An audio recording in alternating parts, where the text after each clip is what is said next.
Hey guys, how's it going? Hope you're doing well. My name is Crown, and today I'm going to read you some very interesting stories that I hope that you're gonna love. And now, without further ado, let's go!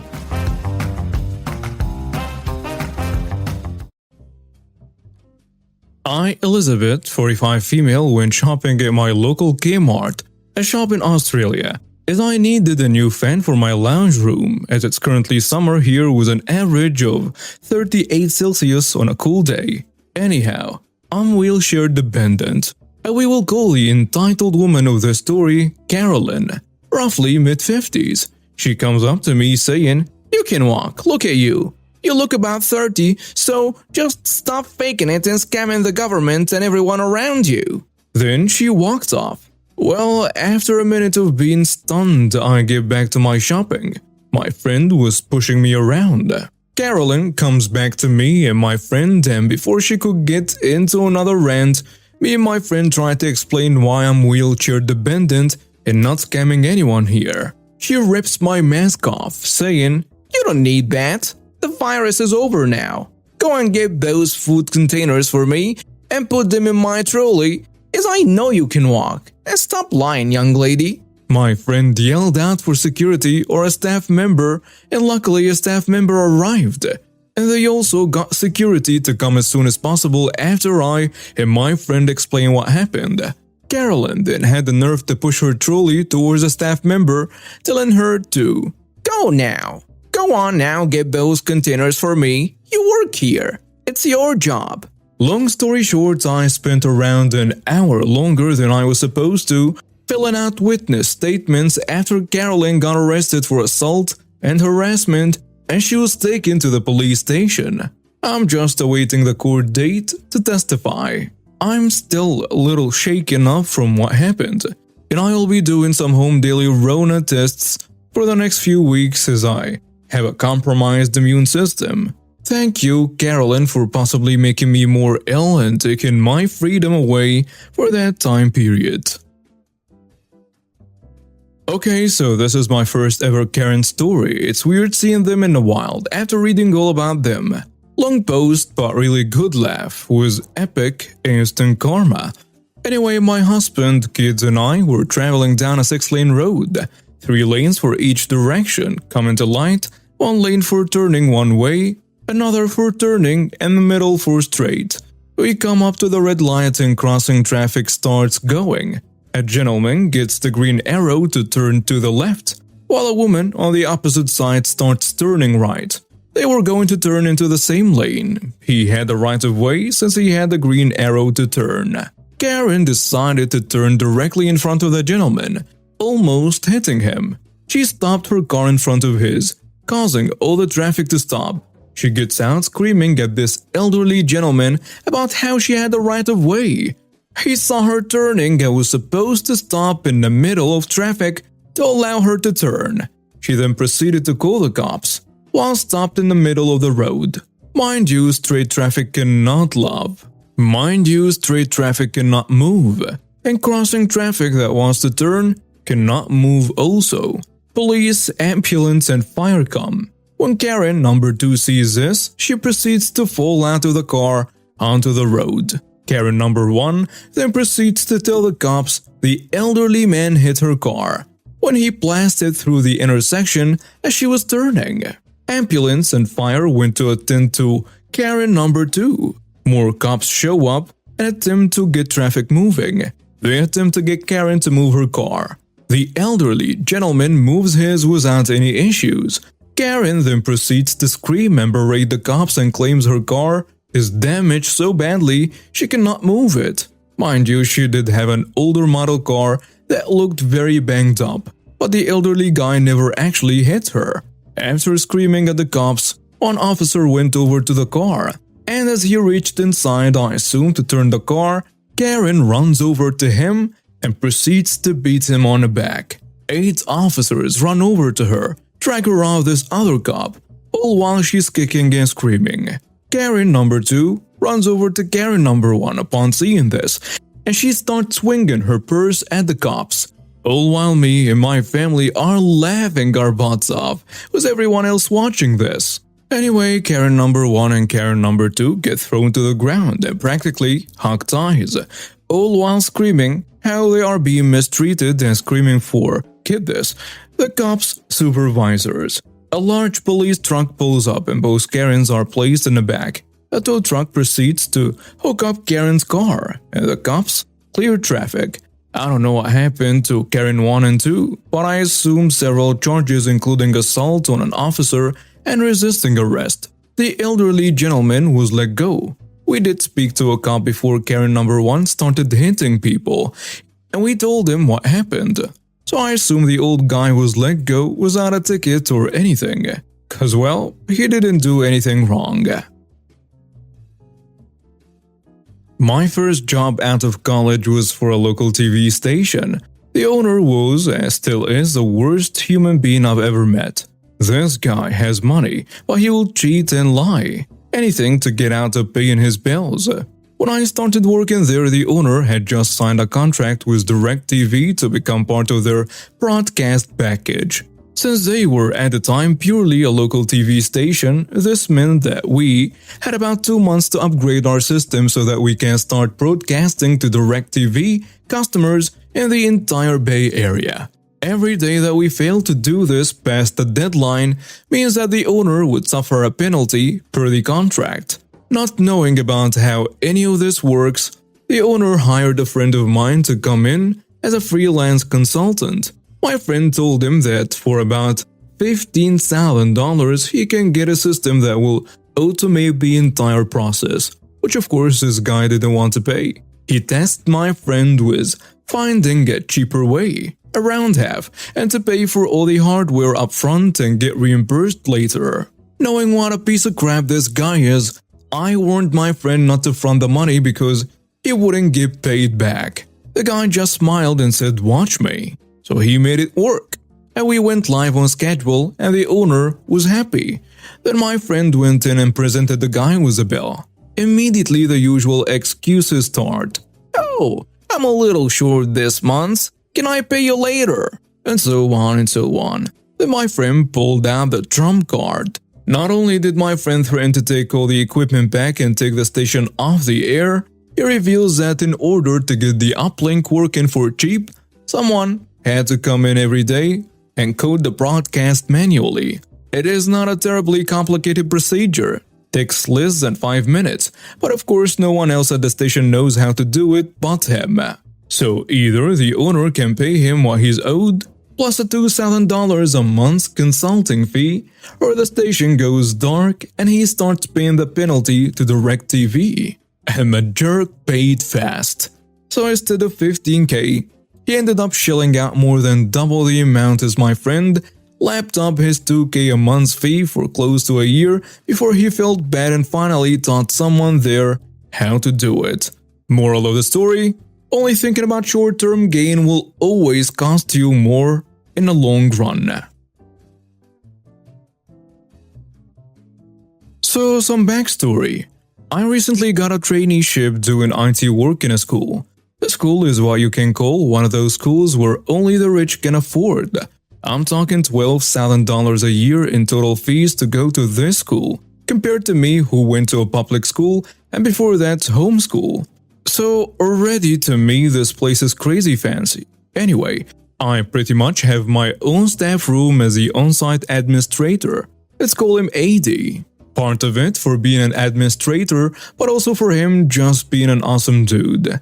Doesn't use the room for office work. His main desk is in another block, so he is normally there. In my staff room, there are a lot, and I mean a lot of very expensive equipment. From projectors to monitors, desktops, laptops, and so on. The monitors are the main subject of the story. Anyway, during break times, I have to be in the staff room so that students can come and I can help troubleshoot their devices. Mind you, I may be a staff member, but I can't put students in detention or anything, and they know this. The only thing I can do is confiscate items when they are being used irresponsibly, and even so, I try not to do it. Since I first started about 2 months ago, there has been a group of about 8 year 10s. The reason I dislike them so much is because they played handball outside the staff room. Now, I'm fine with you playing handball. Sure, the noise is a little annoying, but I can ignore it. But when you or one of your friends begs it at each other after losing a round, whenever this happened, they were standing in front of the staff room when being begged and miss every time, only for me to hear a loud thud from the wall or the window behind me and make me crap my pants. It starts to become annoying. Now, I'm a pretty lenient guy, so for the first 3 times I gave them their ball back straight away and asked them nicely not to throw the ball at the staff room. They didn't listen, of course. And on the 3rd time it came in, I said I would take it till the end of the day. Within minutes, the ball came flying in the staff room, barely missing one of the students that was there having their device connected to the Wi-Fi. I grabbed the ball and quickly hid it in the cabinet. Seconds later, 3 of them come in. "Hey, can we have our ball back?" "What did I say last time it came in?" "Yeah, but I thought I could just have it back." "No, sorry, I've warned you 3 times already. You're going to have to come get it back at the end of the day." "But can't I just have it back now?" "As I just said, you can come get it back later." This went on for another 5 minutes of them trying to persuade the ball from me. They ended up giving up and coming back at the start of the next break. I said next time it came in, that I would take it for even longer. And as promised, I gave them their ball back, hoping that they had learned their lesson. I was wrong. Within seconds, the ball was being pegged at the wall and the window, but they weren't playing handball anymore. They were actively throwing the ball at the wall and the window. A teacher who was on playground duty saw this and came and took the ball off them, which meant I could finally do some work. The next day, they somehow managed to get another ball and was playing the same game again. Again, the ball came in and I said they could have it back at the end of the week. It was a Wednesday. Of course, they argued, but I said no. 3 other friends came at different times claiming that the ball was theirs and the other guys took it from them. I still said no, of course, as I already knew whose ball it was, as I saw him getting it out of his bag. Anyway, one of them thought it would be funny if he pretended to steal a computer monitor near the front door and say things like, "Well, I guess I'll take this if you're taking the ball." A few of them started playing along with other things they could get their hands on. Since it was a joke, they didn't steal anything of value, maybe some cable ties lying around, but nothing else. But it was a type of nonsense humor that just gets on your nerves when it happens enough. And that's when I had the idea. A lot of the monitors in this room are very fragile, liquid crystal displays normally are, especially as some of these came out of a multimedia lab. So I decided to put a few in a row on a table near the door. These monitors would easily cost around $250 to $300 each. Anyway, a day or so later, I hear the banging against the window, and as I expected, smash. The ball flew in through the door and nearly smacked one of the monitors near center, but just a bit higher. I could practically see the damage, but it was so much better than I hoped. I stacked them sort of one in front of the other, so when the first one got hit, it was like dominoes. It actually tipped back and pushed the 4 other behind it, all but the one that was hit fell off the meter-high table and pretty much smashed on impact with the ground. It was beautiful, but also sad. They were some good monitors. I reported the incident to the administrator, who then escalated it to the principal and year coordinator. I didn't see who threw the ball, but outside the staff room are some CCTV cameras, and they got everything. The kid who threw the ball was suspended for 2 weeks and given a $1,000 fine, or his parents I should say, for the destruction of the monitors. The rest of them were given a 3-day suspension, since I had asked a total previous of 9 times. When they came back, they no longer played handball in front of the staff room no more. I was smiling for the rest of the week. The best thing, I didn't get in trouble, cause it never would have happened if they listened in the first place. This happened several years ago and is a multi-year-long story. I'll keep it as succinct as possible. We installed cameras in front of our home that were looking at our vehicles. Part of the camera angles did overlook parts of 2 neighbors' properties, one backyard and one side yard. The cameras were battery operated and had a function where you could gray out areas that you didn't want to film. When motion occurred in a grayed out areas, the cameras would not be activated to film. The neighbor's entire properties and several pushes on our property were grayed out. We did this when installing them. One of the neighbors was a friend and had no issues with this whatsoever. We showed her the camera angle and she said she didn't care whether or not we grayed out that area. We still left it grayed out over battery life concerns. The other neighbor's name was Karen. Not really, but we all know why I chose that name. Karen was on the HOA board. And as you can imagine, we did not get along with Karen or the HOA board. We told Karen about the camera and showed her the grayed out areas at the same time that we told our friendly neighbor about it. It was simply an FYI conversation. We are not on friendly terms. Not an asking permission conversation. She told us to take the cameras down immediately, or we would regret it. About a week after we hung the cameras up, we got a notice from our HOA that we were violating the bylaws. The bylaw in question? A nuisance to your neighbor's bylaw. There wasn't a specific bylaw preventing placement of cameras, so this is all they could find to try to punish us. We responded with a letter detailing how we were not violating any bylaws or laws in general, and asked them to cease and desist. We all know how these stories go though. They did not cease, and they did not desist. Their first response? The HOA has a right to enforce these bylaws. Try to stop us if you think you can. These types of responses were unfortunately quite common from this board.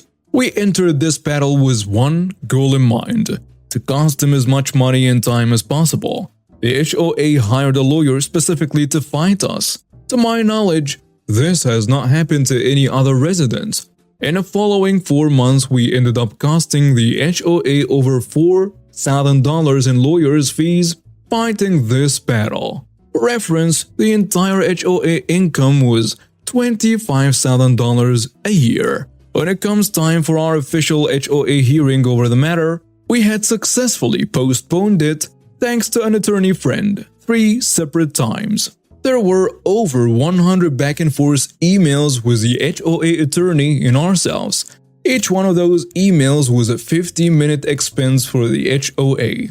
And I was happy to follow up a follow-up question with another follow-up question if it meant the HOA attorney was going to keep billing them.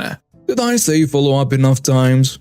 Yeah, we didn't actually want to take this battle to court. So we ended up removing the cameras the day of the hearing to prevent being fined, even if the fine wouldn't hold up in court. The HOA decided in the hearing that we were guilty, surprise surprise, of violating the bylaw. They could not fine us, as the bylaws do not allow a fine until after a hearing has been held. The cameras were already removed. In the end, the punishment was a sternly written piece of paper on the attorney's letterhead delivered via certified mail that stated that we were not allowed to place a camera on our home that had the potential to invade a neighbor's privacy. Keep in mind, the letter specifically stated the camera could not be placed on our home. We left the cameras off of the home for about 4 months, until the annual HOA meeting. You should have seen the look on the HOA board's faces when I asked them to explain the $4,000 line item for attorney's fees that simply stated title searches, attorney fees. The board actually tried to hide the fact that they spent $4,000 trying to fight us over a couple of cameras by putting the fees in as title searches. Needless to say, that meeting did not go well for them. About half of them lost their positions on the board. The other half, including Karen, unfortunately, remained on the board. About a week after the annual meeting, we installed new cameras, facing the same direction as the prior cameras.